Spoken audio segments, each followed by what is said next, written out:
Hello student, आज की इस वीडियो के अंदर हम कवर करेंगे 4.2 का बेसिक कॉन्सेप्ट जो कि है chapter number 4 quadratic equation class 10 NCERT math.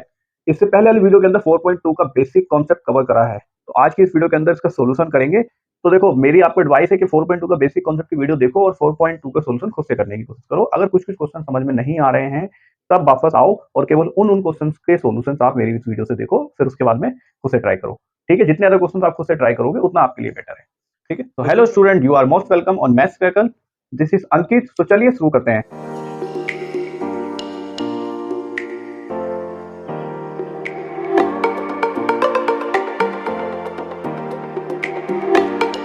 दी गई है कुछ, टोटल 5 पार्ट्स हैं इसके। ठीक है, एक एक करके करेंगे सब। तो हमें उसके रूट्स बताने हैं। ठीक है ठीक है, तो देखो रूट्स बताने का तरीका क्या है, वही ए और सी की जो वैल्यू है उसके फैक्टर्स कर लो। तो 10 का मतलब क्या है, 2 और 5 होता है 10 का मतलब, है ना। अब 2 और 5 को सोचो कि ऐसा नंबर मिल जाए जो 3 -3 आ जाए, तो ठीक है। 2 और 5 का जो डिफरेंस है वो 3 आता है। ठीक है, तो इसका मतलब क्या है कि हम इस 3x को क्या लिख सकते हैं, हम इस 3x को क्या लिख सकते हैं, प्लस का लिख लेते हैं 2x और माइनस का लिख लेते हैं 5x, तो हमें -3x मिल जाएगा। अब यहाँ से कॉमन निकाल लो, दोनों में x है तो यहाँ पे बचेगा x + 2। यहाँ पे x + 2 डायरेक्ट लिखो और यहाँ पे सोचो, देखो x यहाँ पर आ गया तो बचेगा क्या बाहर, -5। ठीक है, अब इन दोनों के अंदर क्या चीज कॉमन है, x + 2। तो यहाँ से निकाल लो x और यहाँ से निकाल लो 5, दोनों के आगे 0। अभी दोनों के दोनों के आगे इसके फैक्टर्स, दोनों फैक्टर्स के इक्वल 0 रखो और यहाँ से रूट्स की वैल्यू एक तो आ जाएगी -2 और एक आ जाएगी +5। ठीक है, तो एक आ गई -2 और एक आ गई 5, तो रूट्स क्या क्या हो गए, रूट्स आर -2 एंड 5। ठीक है, ये हो जाएगा इसका आंसर। और देखो सेकंड क्वेश्चन क्या है, ये सेकंड पार्ट। सेकंड पार्ट को भी ऐसे ही करेंगे। 2 और 6 के आप फैक्टर्स निकालो, प्राइम फैक्टर्स क्या होंगे। देखो 6 का मतलब है, बार बार करने की जरूरत नहीं है, 6 का मतलब है 2 × 3, तो 2 और 3 आ जाएंगे और इस वाले 2 के ये हो गया 2। अब आप सोचो यहाँ से आपको क्या चाहिए, एक्स चाहिए। तो 2 × 2 = 4 और 3, तो 4 और 3 का डिफरेंस आता है क्या, एक्स। ठीक है, तो प्लस का एक्स चाहिए तो लिख देते हैं पहले +4x - 3x। ठीक है, तो प्लस का एक्स आपको यहाँ से मिल जाएगा। ठीक है, इन दोनों में देख लो क्या चीज कॉमन है, एक्स भी है और 2 भी है। तो 2 और x यहाँ पे निकलेगा तो बचेगा x, यहाँ से 2x निकलेगा तो बचेगा 2। ठीक है, और सेम चीज यहाँ पे लिख दो, x + 2। अब देखो यहाँ से x बाहर आ गया, यहाँ पे अंदर आ गया, तो बाहर क्या बचेगा, -3। -3 की मल्टीप्लाई x से करोगे तो वापसी -3x आ जाएगा, -3 की मल्टीप्लाई +2 से करोगे तो -6 आ जाएगा। ठीक है, तो जो हमने ये ब्रेक ब्रेक करके लिखा है x को, ये ठीक लिखा है इसका मतलब। अब देखो दोनों में x + 2 दोनों ही तरफ है, तो उसको एक बार लिख लेते हैं। यहाँ पे बचेगा 2x और यहाँ पे बचेगा -3। दो फैक्टर्स निकल कर आ गए, दोनों की वैल्यू क्या है, 0।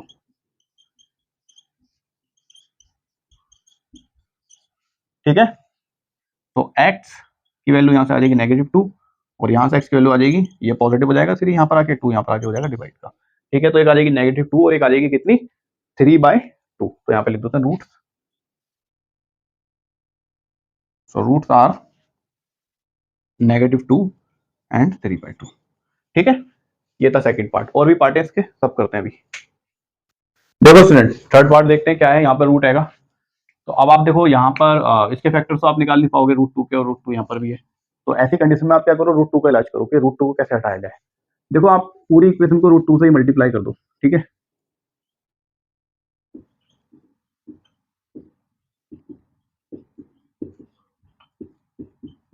ठीक है, दोनों तरफ जो है वो √2 से मल्टीप्लाई कर दो। तो जब हम दोनों तरफ √2 से मल्टीप्लाई करेंगे तो देखो, √2 की मल्टीप्लाई से करूंगा तो ये हो जाएगा 2x²। √2 की मल्टीप्लाई से करूंगा तो 7 √2x।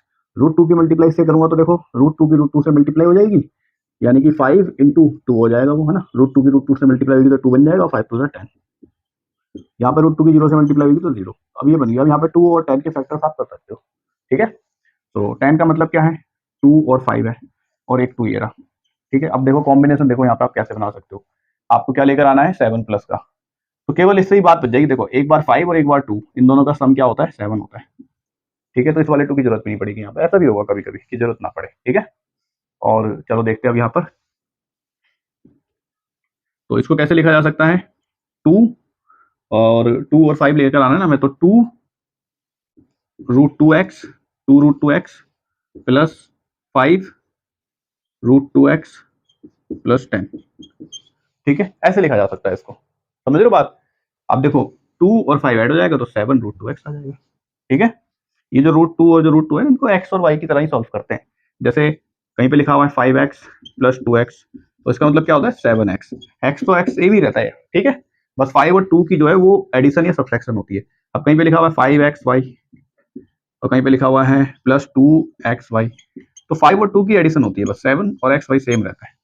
अब अगर कहीं पे लिखा हुआ है 5 √2x और 2 √2x, उसका मतलब क्या होगा 5 और 2 की एडिशन हो जाएगी बस, तो वो हो जाएगा 7 √2x।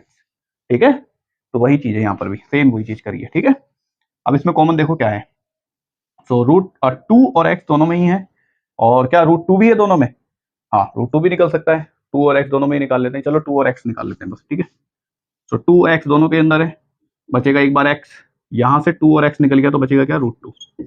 ठीक है, यहाँ तक क्लियर है। सेम चीज यहाँ पे लिख दो x प्लस √2। देखो जब यहाँ से x निकल कर बाहर आ गया तो यहाँ पे क्या बचेगा, प्लस का 5 √2 बचेगा कि नहीं बचेगा जब x बाहर निकल कर आ गया। और यहाँ पर देखो 5 √2 की मल्टीप्लाई आप x से करोगे तो वापसी यहाँ पर आ जाएंगे, 5 √2 की मल्टीप्लाई आप √2 से करोगे तो वापसी 10 मिल जाएगा, है ना। √2 की मल्टीप्लाई √2 से हो जाएगी तो वो 2 बन जाएगा, 5 की मल्टीप्लाई 2 से हो जाएगी तो 10 बन जाएगा। ठीक है, अब देखो x प्लस √2 यहाँ पर भी और यहाँ पर भी, ये तो दोनों को एक साथ लिख लेते हैं। ब्रैकेट में आ जाएगा ये वाला 2x और ये आ जाएगा 5 √2, ये आ गए फैक्टर्स। ठीक है, अब अगर फैक्टर्स आ गए तो इनके इक्वल 0 रख के x की वैल्यू निकाल लेते हैं। तो यहाँ से x की वैल्यू कितनी आ जाएगी, -√2, और यहाँ से x की वैल्यू कितनी आ जाएगी, सबसे पहले तो ये माइनस का हो जाएगा, उसके बाद में ये 2 नीचे आके हो जाएगा किसका, डिवाइड का। ठीक है, तो अब यहाँ पर देखो एक रूट आ गया -√2 और एक आ गया 5 -2 √2, ये आ गया। देखो इसको आप और भी सॉल्व कर सकते हो सकता है बुक के अंदर ये आंसर लिखा हो, 5 √2 और 2 को कैसे लिख सकते हैं, √2 मल्टीप्लाई बाय √2, इस √2 से ये √2 कट जाएगा तो आंसर क्या आएगा -5 √2। तो ये भी सही है और ये भी सही है, इन दोनों का मतलब सेम ही है, समझ में आया, बस फर्दर कैलकुलेशन है। तो इसी ऐसे हमारे रूट्स क्या आ जाएंगे, रूट्स कौन कौन से आ जाएंगे, एक तो आ जाएगा -√2 और एक का आ जाएगा, ये लिख देते हैं -5 √2। जो बच्चे ये लिखेंगे वो भी सही है, 100% सही है। ठीक है, क्योंकि आगे कैलकुलेशन ही लिखी हुई है, बस उसके आगे नेक्स्ट स्टेप की, समझ में आया, मतलब आगे और मतलब उसको और कन्वर्ट करके काट दिया गया है, बस आंसर सेम है। ठीक, देखो फोर्थ पार्ट को कैसे करना है, यहाँ पर देखो 8 दिया गया है, तो जैसे आप ये सोचो उसका जुगाड़ करोगे 8 को कैसे हटाया जाए, जैसे वहाँ पर √2 को हटाया था हमने, तो यहाँ पे 8 को कैसे हटा सकते हो, अगर आप इसकी मल्टीप्लाई 8 से कर दो इक्वेशन की, तो ये 8 हट सकता है यहाँ से।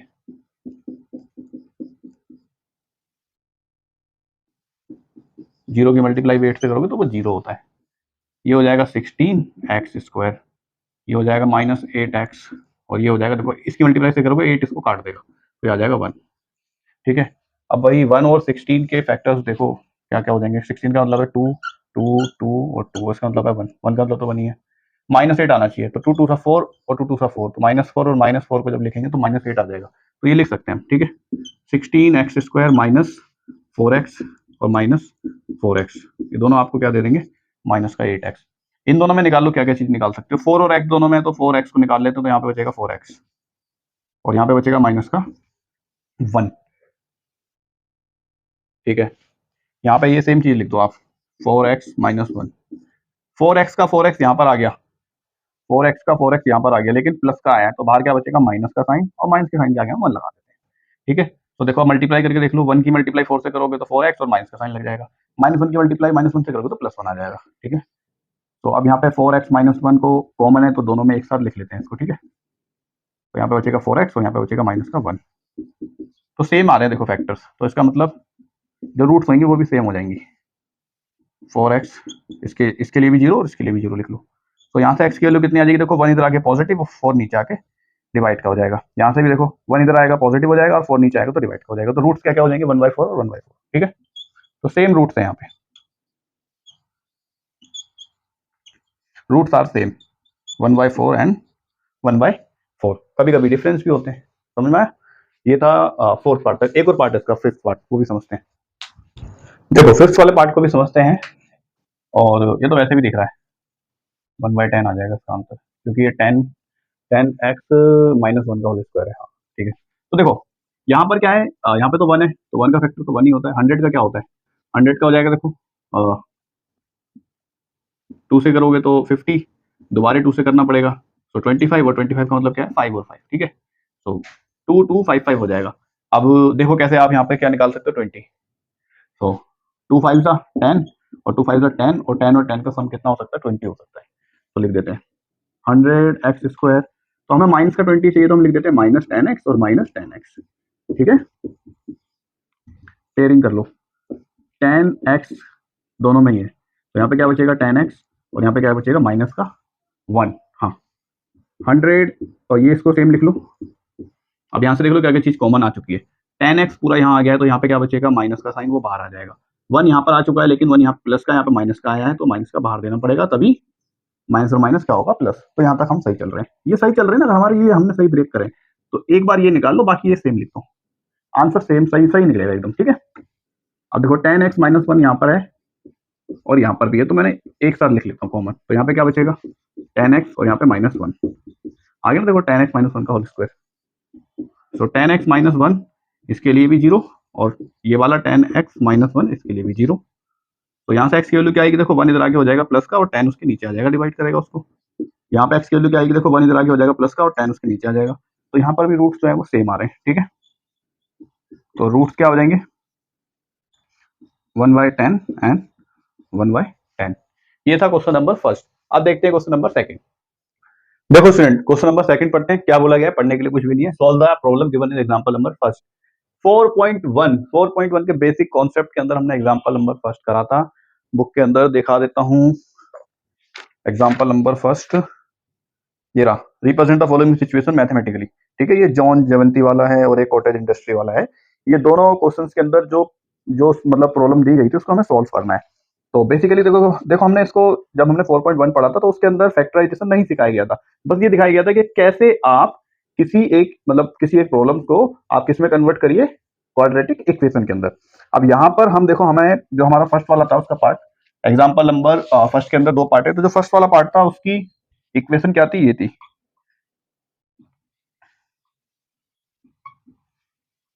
ठीक है। उसकी जो क्वाड्रेटिक इक्वेशन थी वो हम यहां तक पहुंच गए थे।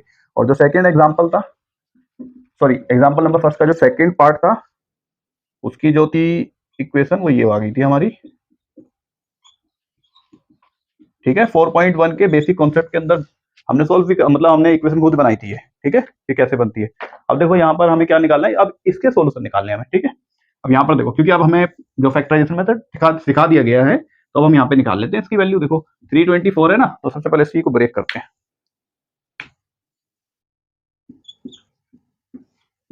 2 से कर देते हैं, 2 बनता है, 2 6 2 2 दोबारा 2 से कर देते हैं, 2 8 2 बनता है, 81 का मतलब क्या है 3 की पावर 4। ये सब आ गया। अब देखो यहाँ पर 45 लेकर आना है इन्हीं कॉम्बिनेशन से, क्योंकि यहाँ पर ए की वैल्यू तो 1 ही है, ठीक है, तो इनकी कॉम्बिनेशन से लेकर आना है। 2 2 4, 4 3 12 और 3 3 9, 9 3 27, तो 27 और 12 से तो 45 नहीं आता, और कुछ सोचो, 12 3 36, ये यहाँ तक हो गया 36, 3 3 9, तो 36 और 9 होता है 45, ठीक है। हमें माइनस का चाहिए तो माइनस माइनस का साइन लगा देंगे, तो इनसे मिल सकता है हमें। तो x² तो -36 x लिख लेते हैं और -9x लिख लेते हैं, ठीक है। बार बार बोल रहा हूँ, मेन टास्क यही है, ये सोचना कि 36 और 9 आएगा तभी 45 बनेगा, ठीक है। मेन टास्क यही है, ये जहां पे समझ में आ गया आपको, आप इस तरह के हजारों क्वेश्चन कर लोगे खुद ही, ठीक है। तो करा क्या है मैंने, ये हमारे कॉम्बिनेशन थे, 2 2 4 और बाकी देख लिया, 3 3 9, तो एक तो बन रहा है 4, इन दोनों का बन रहा है 9, इन दोनों का भी बन रहा है 9, ठीक है। अब आप सोचो यहाँ से 4 9 36 है और ये कितना 9 है, तो इन दोनों का सम हो रहा है 45, ठीक है। ऐसा आपके बहुत सारे कॉम्बिनेशन बन सकते हैं, बहुत सारे, लेकिन जब आप खुद क्वेश्चन करने लगोगे ना तो आपका दिमाग वहीं बनेगा, आप वो बहुत सारे कॉम्बिनेशन सोचोगे ही नहीं, आप बस वही सोचोगे, कुछ 2 3 वही सोचोगे जहां से आपकी बात बन जाएगी, क्योंकि यहाँ से बहुत सारे कॉम्बिनेशन बनते हैं, ठीक है। लेकिन जैसा कि मैं बता रहा था, हाँ हम जब क्वेश्चन सोल्व करते हैं तो हमारा दिमाग वहीं चलता है कि भाई यहाँ से सही पहुंच जाएंगे हम, तो वैसे तुम भी पहुंचने लगोगे एक बार, ठीक है। बस क्वेश्चन की आपको रिवीजन करनी है ज्यादा से ज्यादा इस तरह के क्वेश्चन की। यहाँ पे देखो एक्स यहाँ पे कॉमन है, एक्स यहाँ से निकाल लो, यहाँ पे 36, सेम चीज यहाँ पे लिख दो। देखो यहाँ से x निकल गया तो बाहर क्या बचेगा -9, -9 की मल्टीप्लाई -36 से करोगे तो 324 ही आएगा, क्योंकि देखो 4 9 36 तो 9 बच रहा था, है ना, इसी के तो फैक्टर सही है। यहाँ पे 0, अब x माइनस 36 दोनों में ही है, तो एक बार कॉमन ले लेते हैं, यहाँ पे बचेगा x माइनस 9। बस फैक्टर आ रहा है 36 और एक 9, दोनों प्लस के आएंगे। ठीक है, क्यों आएंगे, मैंने क्यों बोल दिया 36 9, क्योंकि मेरे को पता है 36 इधर जाके क्या हो जाएगा, प्लस का हो जाएगा, और 9 भी इधर जाके हो जाएगा प्लस प्लस का। ठीक है, तो रूट्स क्या क्या आ गए, ये तो फैक्टर्स आ गए, रूट्स क्या क्या आ जाएंगी, सो रूट्स आर 36 एंड 9। ठीक है, इजी था ये भी बहुत। अब देखते हैं ये वाला सेकंड वाला, तो इसमें भी यहाँ पे एक ही जगह तो कुछ भी नहीं है, 750 के हमें 750 को हमें तोड़ना पड़ेगा। 2 से करते हैं, सो 2 3 जा, 2 7 जा, 2 5 जा, 3 से कर देते हैं, 3 1 जा, और 3 2 जा, और 3 5 जा, फिर 25 का मतलब क्या है, 125 का मतलब 5 5 5 5 3 बार। ठीक है, अब सोचो यहाँ से आपको माइनस का 55 चाहिए, यानी कि 55 चाहिए, सोच लो बस, देखते हैं कैसे आ सकता है। 2 3 जा 6, और ये 5 5 जा 25, 6 की मल्टीप्लाई अगर 5 से कर दूं तो 30, तो 25 और 30 को अगर ऐड करते हैं तो 55 मिलता है, और नेगेटिव चाहिए तो नेगेटिव नेगेटिव लिख देंगे। ठीक है, बस मिल गया कॉम्बिनेशन। तो माइनस एक लिख लेते हैं 25 एक्स, और एक लिख लेते हैं माइनस 30 एक्स, 750 इजिकल्स टू 0। अब यहाँ से सोचो क्या चीज कॉमन है, एक्स एक्स दोनों में है, तो एक बार बाहर ले लिया x, minus x minus 25 same यहाँ पे लिख दो। अब देखो यहाँ से क्या निकल गया, आपका एक्स निकल गया, तो बाहर क्या बचेगा, माइनस का 30।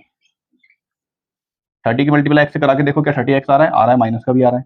30 की मल्टीप्लाई 25 से करवा के देख लो, माइनस माइनस प्लस, और 3 5 जा 75, मतलब 25, 3 जा 75, और एक जीरो लग जाएगी ये वाली, और प्लस का आएगा। ठीक है, सही है यहाँ तक हमारा सवाल। ठीक है, अभी दोनों में कॉमन है एक्स माइनस 25, तो इसको एक बार लिख लेते हैं, यहाँ पे बचेगा एक्स और यहाँ पे बचेगा माइनस 30। ठीक है, ये दोनों आगे फैक्टर्स, और फैक्टर से हम लोग एक्स की वैल्यू कैसे निकालते हैं, जीरो लगा के। तो यहाँ से एक्स की वैल्यू आ जाएगी 25, और यहाँ से एक्स की वैल्यू कितनी आ जाएगी, 30। ठीक है, तो इसलिए रूट्स क्या क्या आ जाएंगे यहाँ से, 25 एंड 30। ठीक है, समझ में आ रहा है। तो क्वेश्चन के अंदर क्या पूछा गया था, क्वेश्चन के अंदर पूछा गया था कि भाई फर्स्ट वाले क्वेश्चन के अंदर एग्जांपल नंबर फर्स्ट था, we would like to find out how many marbles they had to start with. पीछे आंसर क्या गिवन है वो देख लेते हैं, 9 और 36 और 25 एंड 30। ठीक है, तो इतना ही पूछा गया है बस। ठीक है, ये रूट्स निकालो, ये था क्वेश्चन नंबर सेकंड। ठीक है, अब देखते हैं क्वेश्चन नंबर थर्ड। देखो स्टूडेंट, क्वेश्चन नंबर थर्ड को पढ़ते हैं, क्या बोला गया है, find two numbers whose sum is 27 and product is 182। तो सम कितना है, 27 है, यानी कि कोई दो नंबर है, नंबर 1 और नंबर 2, दोनों का सम कितना है, 27 है, और उन दोनों का प्रोडक्ट कितना है, 182 है। ठीक है, इतनी इंफॉर्मेशन गिवन है, और हमें नंबर 1 और नंबर 2 दोनों को ही निकालना है। तो देखो कैसे निकालते हैं, कोई भी एक नंबर मान लो, let the first number be X. अगर आपने पहला एक्स मान लिया तो सेकंड कितना हो जाएगा, तो second will be 27 minus X, Y मत मान लेना। ठीक है, दो वेरिएबल में हो जाएगा वो, फिर सॉल्व करना उसका इम्पॉसिबल है। ठीक है, मतलब होगा नहीं वो सॉल्व फिर। हाँ, क्योंकि और कोई दूसरी इन्फॉर्मेशन नहीं गिवन है ना, कि भाई सम अगर 27, अगर डिफरेंस भी गिवन हो तब मान सकते हो भाई, कि भाई सम भी गिवन है डिफरेंस भी गिवन है, तो मान लो भाई, निकल जाएगी वैल्यू और आसानी से, लेकिन यहाँ पर नहीं निकलेगी। ठीक है, तो अगर एक एक्स है तो दूसरा क्या होगा, 27 माइनस एक्स, बस। ठीक है, अब क्वेश्चन में क्या बोला गया है, इन दोनों का प्रोडक्ट जो है वो कितना है, 182 है। सो पहले नंबर का और दूसरे नंबर का जो प्रोडक्ट है, यानी कि मल्टीप्लीकेशन, वो कितना है, 182। कर देते हैं सॉल्व, ये हो जाएगा 27x और माइनस एक्स स्क्वायर 182। यहाँ पर ले चलते हैं चीज़ों को, तो यहाँ पर बचेगा 0, 180, ये हो जाएगा प्लस का एक्स स्क्वायर, और ये हो जाएगा माइनस का 27x। ठीक है, स्टैंडर्ड फॉर्म के अंदर लिख लेते हैं, 27x प्लस 180 इज इक्वल्स 182, 182 और ये भी 182। ठीक है, एक स्टेप में 180 लिख दिया, फिर आंसर भी गलत आ जाता है। हाँ, अब देखते हैं, देखो यहाँ पे तो 1 है, तो 182 को ही हम टुकड़े कर लेते हैं, 2 से करते हैं, 2 9 जा 2 1 जा 7 से हो जाएगा 13 टाइम में, क्योंकि 13 7 जा 91 होता है, 13 ही हो जाएगा। तो हमें क्या चाहिए, यहाँ पे 27 चाहिए, कैसे आ सकता है, 14 और 13 का क्या सम 27 है। हाँ ठीक है, तो देखो 14 और 13 का ही मिल जाएगा हमें। ठीक है, तो हमें क्या चाहिए, नेगेटिव, तो नेगेटिव 14x लिख लेते हैं और नेगेटिव 13x लिख लेते हैं, दोनों का सम करेंगे तो 27x आ जाएगा माइनस का। दोनों में देखते हैं क्या चीज कॉमन है, एक्स कॉमन है। तो यहाँ से एक्स निकल गया, यहाँ से बचेगा 14। सेम चीज यहाँ पे लिख लो, यहाँ से देखो एक्स निकल गया तो क्या बचेगा माइनस का 13। यहाँ से 14 निकल गया तो बचेगा क्या 13, क्योंकि 13 इंटू 14 182 होता है। देखो ये आ गया 14 और 14 को 13 से मल्टीप्लाई करोगे तो 182 ही आएगा, क्योंकि उसी से तो फैक्टर निकले हैं ये। ठीक है, तो यहाँ तक ठीक है हम। तो एक्स माइनस 14 और एक्स माइनस 14, तो इन दोनों को लिख लेते हैं एक बार। ये आ जाएगा एक्स माइनस 13, ये माइनस का ये माइनस का, तो एक आंसर आएगा 14 प्लस का और एक आंसर आएगा 13। यहाँ से देख कर भी आप बता सकते हो। ठीक है, क्योंकि आप इसके इक्वल रखोगे 0 और एक 0 रखोगे आप इसके इक्वल, तो यहाँ से क्या होगा 14 प्लस का आ जाएगा और यहाँ से 13 आ जाएगा प्लस का। ठीक है, तो वो दोनों नंबर्स क्या, देखो x की वैल्यू क्या आ गई, तो x की वैल्यू आ गई कितनी 14, और x की वैल्यू क्या आ जाएगी यहाँ से। अब आप यहाँ पे ध्यान से देखो, आप x की वैल्यू यहाँ पे पुट कर दो, तो फर्स्ट नंबर क्या आ जाएगा, देखो फर्स्ट नंबर आएगा क्या 14 आएगा फर्स्ट। ठीक है, तो सेकंड क्या हो जाएगा 27 में से 14 को माइनस करेंगे तो सेकंड हो जाएगा तुम्हारा 13। यहाँ तक चीज ठीक है, तो एक 14 आएगा एक 13 आएगा बस। और अगर आप x की वैल्यू 13 रखते हो, ठीक है x की वैल्यू क्या रखते हो 13, तो एक नंबर कितना आ गया 13 मान लो, फर्स्ट नंबर आ गया मान लेते हैं 13, तो सेकंड नंबर क्या आएगा 27 माइनस 13 यानी कि 14 आएगा। तो दोनों नंबर तो यही है 14 और 13, 13 और 14। ठीक है, तो हमसे ये तो नहीं बोला गया ना कि कौन सा छोटा, कोई छोटा नंबर होता है बड़ा नंबर होता है, हमें तो बस दो नंबर दिए गए थे, तो वो दोनों नंबर कौन से होंगे 14 और 13 होंगे। अब आप लगा लो भाई पहला कौन सा है बाद दूसरा कौन सा है, ये सब तो इन्फॉर्मेशन दी नहीं गई थी जिसकी मदद से हम ये पहचान सकें कि पहला कौन सा है और दूसरा कौन सा है ना। तो इसलिए एक तो नंबर क्या हो जाएंगे, नंबर्स निकाल लेते ना। सो नंबर्स आर 14 एंड 13। ठीक है, तो ये भी अच्छा क्वेश्चन था एक। इस तरह के कोई क्वेश्चंस होते हैं ना कि दो नंबर का सम इतना है या दो नंबर का डिफरेंस इतना है और उनका प्रोडक्ट कितना है, तो वो इस इक्वेशन बन जाती है क्वाड्रेटिक, और उससे फिर उसके रूट्स निकाल लो। ठीक है, तो वो आंसर आ जाता है। ये था क्वेश्चन नंबर 3। अब देखते हैं क्वेश्चन नंबर 4। देखो फोर्थ क्वेश्चन क्या बोल रहा है, ऐसे क्वेश्चन बहुत पूछे जाते हैं। ठीक है, तो ध्यान से देखना, find two conjugative positive integers sum of whose square is 365। Conjugative positive integers मतलब जैसे पहला 1 है तो दूसरा 2 होगा, क्योंकि पॉजिटिव इंटीजर्स है तो 1 और 2 है ना, यानी कि कॉन्जुगेटिव मतलब लगातार आने वाले। तो आप अब हमें ये तो नहीं पता ना कि कौन के इसके अंदर कोई 1 है और 2 है, तो हम अज्यूम कर लेते हैं let first number be X. अगर फर्स्ट एक्स है तो सेकंड कितना हो जाएगा, तो सेकंड नंबर विल बी एक ज्यादा हो जाएगा बस एक्स प्लस 1। और क्या बोला गया है सम ऑफ whose स्क्वायर इज 365। अगर हम इनका क्या करते हैं स्क्वायर करते हैं फिर उसके बाद में सम करते हैं तो वो 365 के इक्वल है। तो x का स्क्वायर कर देंगे ये, और अगर इसका स्क्वायर करते हैं ठीक है, फिर जो दोनों को ऐड करेंगे तो आंसर क्या आएगा 365 है ना। ठीक है, तो अब इसको हमें क्या निकालना है नंबर्स निकालने हैं। तो देखो सॉल्व करते हैं, यहाँ पे फॉर्मूला लगेगा कौन सा वाला A square plus B, A plus B का whole square, A square plus B square plus 2ab यानी कि 2x। इसको सॉल्व कर लेते हैं, ये हो जाएगा 2x स्क्वायर और प्लस 2x प्लस 1, ये 365 को इधर ले आओ माइनस का कर दो। ठीक है, तो 365 में से एक जाएगा तो ये बचेगा 364 माइनस का, तो 2x square and 2x and minus 364। अब देखो यहाँ पर वही सोचो 2 को कैसे ब्रेक करके लिखा जाए, तो एक तो इसकी मदद से और एक इसकी मदद से पता लग जाएगा। तो इसको सबसे पहले ब्रेक कर लेते हैं 364, सो 2 बन रहा 2 8 जा 2 2 जा, फिर दोबारा 2 से करते हैं 2 9 जा और 2 बन रहा, फिर 7 13 जा और 13 बन रहा, और यहाँ पे कितना है एक बार ये 2 है बाहर, ये वाला 2, इसका फैक्टर तो 2 ही रहेगा। अब सोचो आपको क्या लेकर आना है 2, इसमें कॉम्बिनेशन सोचो 7 2 जा 14, 7 2 जा हो जाएगा कितना 14, और 13 2 जा कितना हो जाएगा 26। तो एक 14 आ रहा है एक 26 आ रहा है, बात नहीं बन रही है। इसको इससे मल्टीप्लाई करते हैं इस वाले 2 से तो 28 आ जाएगा, तो यहाँ से बात बन सकती है ना, एक 28 और एक 26 से बात बन सकती है। तो लिख लेते हैं 2x, तो हमें 2x चाहिए ना, तो लिख लेते हैं 28x और माइनस 26x। ठीक है, इन दोनों में क्या कॉमन है, एक तो 2 और एक x दोनों में कॉमन है, तो ये आ जाएगा कितना x बचेगा, यहाँ से 2x निकल गया तो क्या बचेगा प्लस का 14, x प्लस 14 डायरेक्ट लिखो यहाँ पे। यहाँ से देखो क्या क्या चीजें निकल गई, अगर यहाँ से x निकल गया तो क्या बचेगा माइनस का 26, यहाँ से 14 निकल गया तो बचेगा 26, 14 और 26। हाँ देखो इसके फैक्टर यही तो आ रहे थे, 7 2 14 और 2 की मल्टीप्लाइड और 2 13 26, और इन दोनों को आपस में मल्टीप्लाई करेंगे तो ये आ जाएगा। ठीक है, तो यानी कि 26 की मल्टीप्लाई 14 से करेंगे तो 364 आएगा नेगेटिव। ठीक है, x प्लस 14 दोनों तरफ है, बाहर निकाल लो, मतलब कॉमन ले लो। 2x यहाँ पे बचेगा -26, फैक्टर्स आ गए दोनों, फैक्टर्स के सामने जीरो लिखो और x की वैल्यू निकालो। ठीक है, सो 2x -26, इसके आगे भी जीरो लिख दो। यहाँ से x की वैल्यू कितनी आ जाएगी, -14, और यहाँ से x की वैल्यू कितनी आ जाएगी, +13। सो क्यों आ जाएगी 13, एक तो ये 26 हो जाएगा प्लस का, और अब ये 26 डिवाइडेड बाय 2 नीचे आ जाएगा और ये आ जाएगी 13। तो एक नंबर तो आएगा कितना, 13। तो दूसरा नंबर क्या आएगा, तो पॉजिटिव भी हो सकता है और नेगेटिव भी हो सकता है, लेकिन यहाँ पर ध्यान से देखो बोला क्या गया था, find two consecutive positive integers, तो ये तो नेगेटिव आ रहा है, तो ये हमारा आंसर नहीं हो सकता। ठीक है, हम पॉजिटिव वाले के साथ में चलेंगे, पॉजिटिव वाले के साथ में क्या है 13।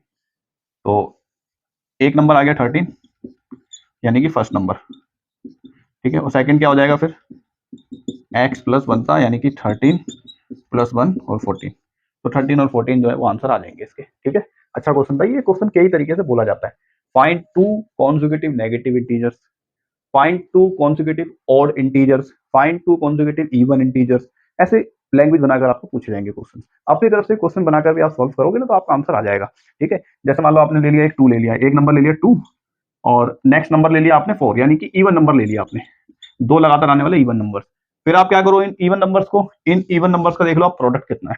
ठीक है, एक तो देख लो इन दोनों का, इन दोनों के स्क्वायर का प्रोडक्ट कितना है, तो इसका स्क्वायर करेंगे तो कितना आ जाएगा 4, और इसका स्क्वायर करेंगे तो 16, इन दोनों को ऐड कर दो, क्या हो जाएगा ये 20। बस, तो ये क्वेश्चन बन गया कि कोई दो कॉन्सेक्यूटिव पॉजिटिव इवन नंबर्स हैं, कॉन्सेक्यूटिव पॉजिटिव इवन नंबर है और उनके स्क्वायर का जो सम है वो कितना है 20, तो वो नंबर फाइंड करो। बस, अब आप यहाँ से क्वेश्चन बनाओ, पहली वैल्यू हो जाएगी x और दूसरा नंबर क्या हो जाएगा x प्लस 2, क्योंकि ऑड नंबर्स की, इवन नंबर्स की बात करी गई तो x प्लस 2 है ना, अगर ऑड नंबर की बात करी जाती तब भी यही होता है x प्लस 2। समझ में आ रहा है, ऐसे नेगेटिव वाले भी बना सकते हो आप अपने हिसाब से भी क्वेश्चन बनाना सीखोगे तो भी आप और अच्छे से मैथ सीखोगे। ये था क्वेश्चन नंबर 4। अब देखते हैं क्वेश्चन नंबर 5। देखो स्टूडेंट, ये भी बहुत अच्छा क्वेश्चन है। क्वेश्चन नंबर 5 क्या बोला गया है, जो ऑल्टीट्यूड है किसी एक राइट ट्राइंगल का वो 7 सेंटीमीटर कम है उसके बेस से। मान लो, वैसे मतलब बनाने की जरूरत नहीं है फिगर, लेकिन मैं आपको समझा रहा हूँ।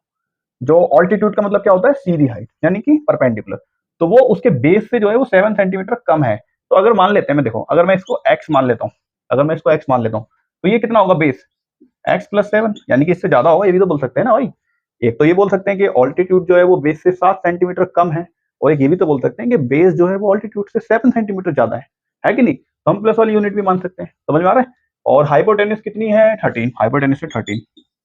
ठीक है, तो हमें क्या निकालना है, बाकी की दोनों साइड्स, ये दोनों साइड्स निकाल देते हैं। देखो पाइथागोरस लगेगी,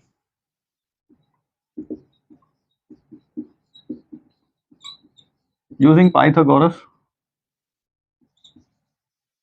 थ्योरम। वो क्या होती है, hypotenuse square is equals to perpendicular square plus base square. Hypotenuse कितना है 13, 13 का स्क्वायर निकाल दो। परपेंडिकुलर कितना है, हमने x माना है, x का स्क्वायर, और बेस कितना है x प्लस 7 का स्क्वायर। बस सॉल्व करना है। देखो अब 13 का स्क्वायर होता है 169, एक्स स्क्वायर प्लस, यहाँ पे फॉर्मूला लगेगा एक्स स्क्वायर प्लस 49 प्लस 2 7 का 14x, a प्लस बी का होल स्क्वायर का फॉर्मूला लगाया बस। ठीक है, अब देखो एक्स स्क्वायर और एक्स स्क्वायर कितना हो जाएगा, 2x स्क्वायर, और ये 49, ये 14x, इस 169 को यहाँ पे ले आओ, नेगेटिव का बना दो, बचेगा 0। ठीक है, अब सॉल्व कर दो, देखो क्या क्या सॉल्व हो सकता है। 49 और 169 जो है वो सॉल्व हो सकता है, तो 9 में से 9 जाएंगे और 6 में से जाएगा तो 120 बच जाएगा। सो फाइनली हमारे पास में इक्वेशन क्या बनकर आ रही है, -120। ठीक है, अब सोचो कि इसको कैसे सॉल्व कर सकते हो, 120 के फैक्टर समझो। ठीक है, क्या क्या होंगे, 2 से कर लेते हैं, 60 दोबारा 2 से करेंगे, 30 दोबारा 2 से करेंगे, 15 फिर 3 से कर देंगे और 5 से। ठीक है, तो ये आ गए हमारे इसके फैक्टर्स 120 के, और एक 2 और है तो उसका भी लिख ही लेते हैं इस 2 के। अब देखते हैं क्या आंसर हम, मतलब ऐसे कॉम्बिनेशन बनाओ कि 14x मिले हमें, तो कैसे बन सकता है, 2 2 4 और 4 2 8, 8 लिख लें अगर, और 3 5 15, तो इससे 14 तो मिलेगा नहीं, और अगर मैं 15 को 2 से मल्टीप्लाई कर दूं 30, तो 30 में से 8 जाएंगे तब भी 14 नहीं मिलेगा। तो ये कॉम्बिनेशन तो हमारे काम नहीं आ रहा, दूसरा कॉम्बिनेशन सोचो। 2 2 4 और 2 2 4, 4 3 12, एक 12 लेके देख लेते हैं। तो एक 2 ले लिया, दूसरा 2 ले लिया, 3 ले लिया, और ये ले लेते हैं अगर 5 2 10। इन दोनों से 14 मिल रहा है क्या? इन दोनों से भी 14 नहीं मिल रहा हमें। और अगर मैं इसका डबल कर दूं, 12 को 2 से मल्टीप्लाई कर दूं तो 24 हो जाएगा। तो 24 और 10 से मिल जाएगा मुझे 14, है ना? तो देखो ऐसे ही सोचने पड़ते हैं, ठीक है? आप भी ऐसे ही सोचोगे तो आपका आंसर आएगा आपको, लेकिन कुछ क्वेश्चंस को अच्छे से परफॉर्म करना पड़ेगा। तो प्लस का चाहिए मुझे 14, तो मैं एक लिख लेता हूँ, 24 को मैं प्लस का लिख लेता हूँ, और माइनस का लिख लेता हूँ मैं 10x। अब यहाँ पे कॉमन देख लो, 2x दोनों में ही है, यहाँ पे बचेगा x और यहाँ पे बचेगा 12। हाँ 12 बचेगा बस, 2x स्क्वायर हो जाएगा और 24, ठीक है। सेम चीज यहाँ पे लिख लो, यहाँ से x निकल गया तो क्या बचेगा, माइनस का 10, माइनस का 10x आ जाएगा, माइनस के 10 की 12 से मल्टीप्लाई करोगे तो माइनस का 120 आ जाएगा, ठीक है। ये कॉमन ले लो अब यहाँ से, x प्लस 12 दोनों में ही है, तो यहाँ से बाहर निकाल लिया और यहाँ से बाहर निकाल लिया, ये बचेगा 2x और ये आ जाएगा 10, ठीक है। यहाँ तक चीज क्लियर है अच्छे से? अब बस वही करना है आपको, एक बारी x प्लस 12 के सामने जीरो रख दो, और एक बारी x कितना था दूसरा, 2x माइनस 10, तो 2x माइनस 10 के सामने जीरो रख दो, ठीक है। यहाँ से x की वैल्यू आ जाएगी माइनस का 12, और यहाँ से x की वैल्यू क्या आएगी, 5 आ जाएगी, 10 इधर जाके हो जाएगा प्लस का, अब 2 को यहाँ पे लेके आ जाओ, डिवाइड का कर दो, तो यहाँ से x की वैल्यू कितनी आ गई, 5। हमें क्या निकालना है ये देख लो। तो देखो यहाँ से तो आ रही माइनस 12, अब ये कॉन्सेप्ट क्या है, कोई एक ट्राइंगल है, कोई ट्राइंगल की साइड माइनस 12 हो सकती है, नहीं हो सकती, पॉजिटिव ही होगी, ठीक है, मेजरमेंट है, कभी नेगेटिव नहीं होगा। तो x की वैल्यू लिख लेते हैं हम 5, तो यानी कि ऑल्टीट्यूड कितना आ गया, ऑल्टीट्यूड क्या था हमारा, x था, तो वो कितना आ गया 5, और बेस कितना आ जाएगा फिर, x प्लस 7 माना था हमने, यानी कि 5 प्लस 7 और 12, तो बाकी की दोनों साइड जो है वो इस तरीके से निकल जाएगी, ठीक है। तो ऐसे भी क्वेश्चन बनते हैं क्वाड्रेटिक इक्वेशन के। ये था क्वेश्चन नंबर 5। अब देखते हैं एक्सरसाइज का लास्ट क्वेश्चन, क्वेश्चन नंबर 6। तो देखो स्टूडेंट, क्वेश्चन नंबर 6 समझते हैं। क्वेश्चन मैंने लिखा नहीं, काफी बड़ा क्वेश्चन है इसलिए, लेकिन मैं आपको समझाया था क्वेश्चन में क्या बोला गया है। कोई एक कॉटेज इंडस्ट्री है जो एक दिन के अंदर कुछ आर्टिकल्स को बनाती है, ठीक है, तो वो हमें नहीं पता कितने बनाती है, तो हम उसको मान लेते हैं एक्स, ठीक है। Let total articles made by industry in a day, मैं मान लेता हूं एक्स, ठीक है, एक्स बना रही है। दूसरी चीज क्या गिवन है कि हर एक आर्टिकल्स को बनाने में कितना खर्चा आता है, एक आर्टिकल्स को बनाने में जितने रोज बनाए जा रहे हैं ना, इसके डबल से 3 ज्यादा, ठीक है। सो दूसरा मार्क कर लेते हैं,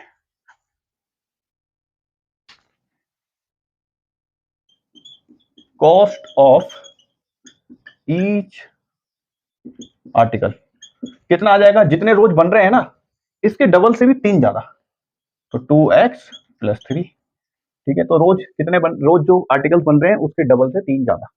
और एक चीज और बोली गई है कि जो टोटल कॉस्ट है प्रोडक्शन की एक दिन की, कि एक दिन में कितना खर्चा आता है आर्टिकल्स को बनाने में, वो कितना है, 90 रुपीज है। तो यहाँ पर देखो टोटल कॉस्ट क्या आ जाएगी, यहाँ से टोटल कॉस्ट आ जाएगी आपकी 90 रुपीज। और टोटल कॉस्ट आप कैसे निकालते हो, आर्टिकल्स मल्टीप्लाई बाय कॉस्ट।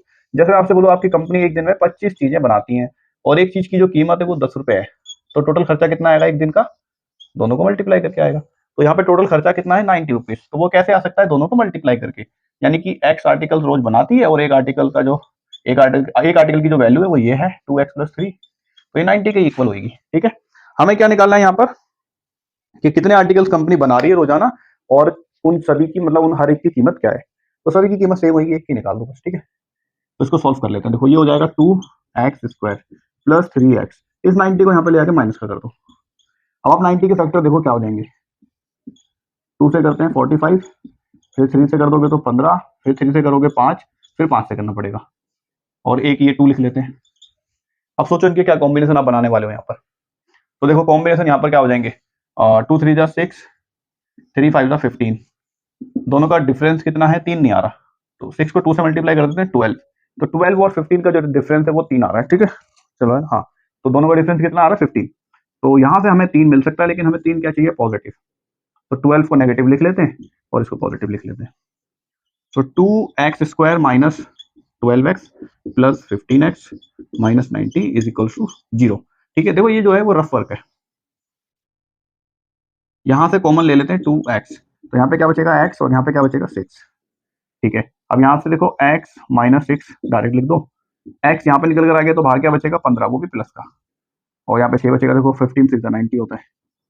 अब यहाँ से कॉमन ले लो 2x प्लस 15 और x माइनस 6, मतलब x माइनस 6 दोनों में तो एक साथ लिख लिया और साथ में जो बच गया एक बार ये इन दोनों को ब्रैकेट में लिख दिया। ठीक है, इन दोनों की वैल्यू क्या है, ये 0 है, तो फैक्टर्स निकल कर आ गए। तो यहाँ से फैक्टर से आप क्या निकाल सकते हो, x की वैल्यू, दोनों के सामने 0 लिखना है। यहाँ से x की वैल्यू कितनी आ जाएगी पॉजिटिव 6, यहाँ से तो नेगेटिव आने वाली है। सबसे पहले तो 15 को इस तरफ ले चलो, 15 हो जाएगा देखो नेगेटिव का, फिर x की वैल्यू क्या आ जाएगी नेगेटिव 7.5। मतलब x हमने क्या माना था, x हमने माना था एक दिन में बनने वाले आर्टिकल्स। क्या कोई आर्टिकल्स एक दिन में 7.5 वो भी नेगेटिव के बन सकते हैं, नहीं बन सकते, तो वो आंसर नहीं होगा, तो ये आंसर होगा। ठीक है 6, तो एक दिन में कितने आर्टिकल्स बना रही है कंपनी, 6, वो बना रही है 6। ठीक है, सो आर्टिकल्स इन अ डे कितने आ जाएंगे 6, और हर एक की कीमत कितनी हो जाएगी, कॉस्ट ऑफ ईच आर्टिकल कितना हो जाएगा 2x प्लस 3, यानी कि 2 इंटू 6 प्लस 3, 2 3 12, 12 और 3 15। ठीक है, तो हर एक की कीमत कितनी आ जाएगी 15। ये भी देखो एक अच्छा क्वेश्चन था। ठीक है, सो ये 4.2 का लास्ट क्वेश्चन था, इसी के साथ में 4.2 जो है वो खत्म हो जाती है।